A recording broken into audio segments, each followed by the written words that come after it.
বর্তমান সময়ের সবচেয়ে ভাইরাল কাউসার মামার এই নাগা ফুচকা। আর এই নাগা ফুচকা টিএসসিতে কে কে খেয়েছেন আমাকে কমেন্ট করে অবশ্যই জানাবেন, কারণ যে এটা খেয়েছে সেই জানে একমাত্র এটার স্বাদ। আর এটার স্বাদ সম্পূর্ণই লুকায় আছে এই যে এটা টকের ওপরে, ঠিক আছে? এই ফুচকা, তার সাথে টক আর এই নাগা মরিচ, ওফ, মানে মারাত্মক।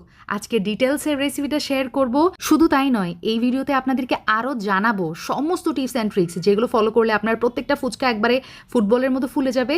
পাশাপাশি স্বাস্থ্যকর পদ্ধতিতে আপনারা বাসাতেই এই নাগা ফুচকা বানিয়ে ফেলতে পারবেন।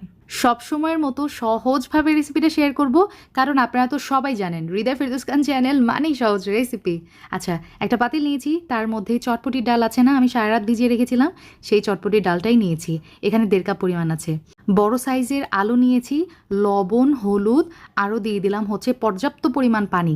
এই পানিতে খুব সুন্দর করে আমি এই চটপটির ডালটা সিদ্ধ করে নিব। তো এটা সিদ্ধ হতে থাক, আমি নেক্সট প্রিপারেশনে চলে যাচ্ছি। একটা বোলের মধ্যে 1 কাপ নিয়েছি সুজি, মোটা দানার সুজি, তার সাথে 1/2 কাপ নিয়েছি হচ্ছে ময়দা, আরও লাগছে এই যে লবণ দিয়ে দিলাম 1/2 চা চামচ, তার সাথে কালো জিরা ব্যবহার করেছি একদম 2 চিমটির মতো, আর তেল ব্যবহার করেছি 1 টেবিল চামচ। এখন হাতের সাহায্যে সবগুলো উপকরণ খুব ভালো মতো আমি মাখিয়ে নিব। এখন রুম টেম্পারেচারের পানি আমি এখানে 1/2 কাপ মতো ব্যবহার করেছি। তো 1/2 কাপ পানি দিয়ে আমি খুব সুন্দর করে এটা একটা এই যে সুজির ডো বলেন অথবা ময়দার ডো এখানে মাখিয়ে নিয়েছি। তো এটা আমি রেস্টে রেখে দিচ্ছি 15 মিনিটের মতো। এটা রেস্টে থাক, আমি নেক্সট প্রিপারেশনগুলো করে নিচ্ছি। এখন লাগছে আমার নাগা মরিচ। আমি একটা হামাল দিস্তার মধ্যে এভাবে নাগা মরিচ ছোট ছোট পিসেস করে কেটে নিচ্ছি, যাতে আমার থেতো করতে সুবিধা হয়। তার সাথে ব্যবহার করেছি কতগুলো হচ্ছে পুদিনা পাতা, 2টা আদার স্লাইস, ব্যাস। এই সবগুলো উপকরণ খুব ভালো মতো আমি এটা থেতো করে নিব। আর একটু পরে আপনাদেরকে দেখাবো কীরকমটা হয়েছে। এই যে দেখতে পাচ্ছেন এরকমটা হয়েছে আমার। তো পারফেক্ট, এটাই আমি চাচ্ছিলাম। এই পর্যায়ে লাগছে আমার 1/2 কাপ মতো তেঁতুল, তার সাথে দিয়ে দিব প্রায় 3 কাপ মতো পানি, ঠিক আছে? নাগা ফুচকার এই তেঁতুলের টকটা কিন্তু পাতলাই হয়, এটাই এটার হচ্ছে বৈশিষ্ট্য। এখন হাত দিয়ে কচলায় কচলায় আমি এখান থেকে সমস্ত গাদ বের করে নিয়েছি তেঁতুল থেকে। এখন কিছু ইনগ্রিডিয়েন্টস অ্যাড করছি। লবণ দিয়ে দিলাম 1 চা চামচ, চিনি ব্যবহার করেছি প্রায় 4 টেবিল চামচ। সম্পূর্ণ এটা আপনাদের টেস্টের উপর ডিপেন্ড করবে। আমি চটপটির মশলা ব্যবহার করেছি হচ্ছে প্রায় 1 টেবিল চামচ, তার সাথে দিয়েছি হচ্ছে বিট লবণ, আমি এখানে 1/2 চা চামচ দিয়েছি। আর ওই যে নাগা মরিচ যে আমি থেতো করে রেখেছিলাম না, সেটা এখানে ব্যবহার করেছি, হাফ অংশটুকু দিয়েছি। লেবুর রস ব্যবহার করেছি 1 টেবিল চামচ।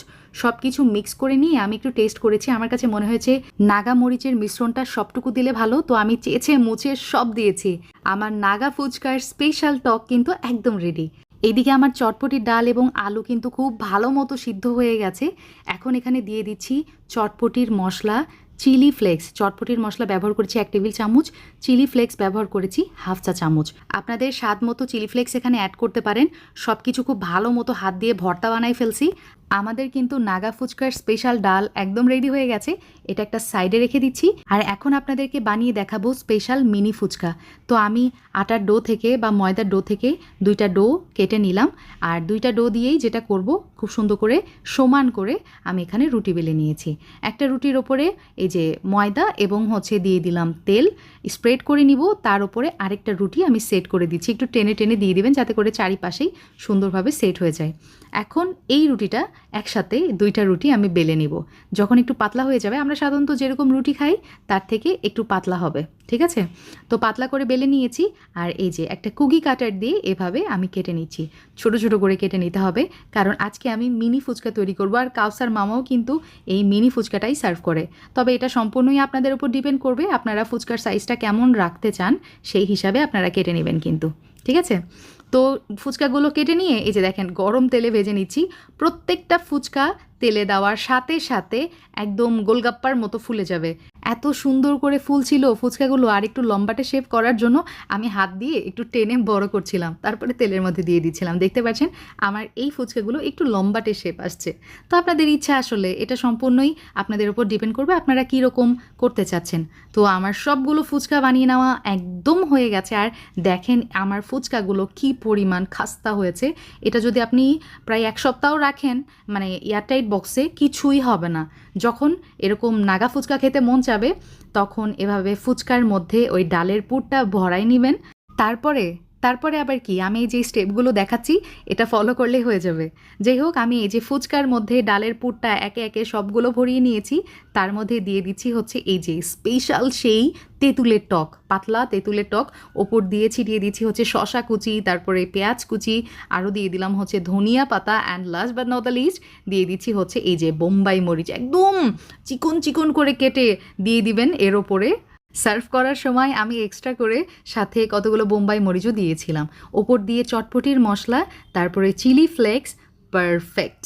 এখন একটা চামচ নিয়ে বসে যান আর এই নাগা ফুচকাটা এনজয় করেন। মানে মাথা নষ্ট করা টেস্ট। আমরা যেই রেগুলার ফুচকা খাই তার থেকে এই নাগা ফুচকার টেস্ট একবারে ডিফারেন্ট। এই ফুচকাটা যখন আপনার মুখে যাবে এই পানি সহ, তখন এটার ঝাল আপনার মুখে জাস্ট ব্লাস্ট করবে। আর লাস্টের এই ঝোলটা পিয়ে খেতেও কিন্তু খুবই মজা লাগছিল। সো ইনাফ ফর টুডে, ইনশাল্লাহ আবার দেখা হবে। সবাই ভালো থাকবেন। আল্লাহ হাফিজ, আসসালামু আলাইকুম।